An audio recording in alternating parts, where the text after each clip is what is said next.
Kontrak kerja petugas pemadam kebakaran Depok Sandi Butar-Butar tidak diperpanjang.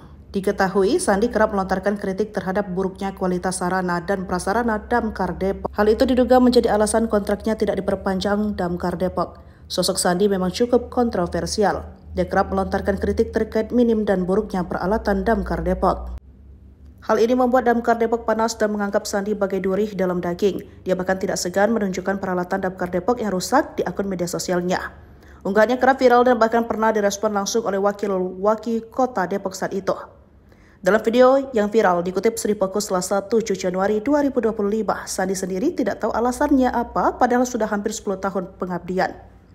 Usai mengetahui tak diperpanjang kontraknya, Sandi Butar-Butar menyambangi UPT Mako Depok. Dia ingin pamit ke teman-temannya sesama petugas pemadam kebakaran. Namun menurut Sandi, teman-temannya tidak memperbolehkannya keluar dari kantor.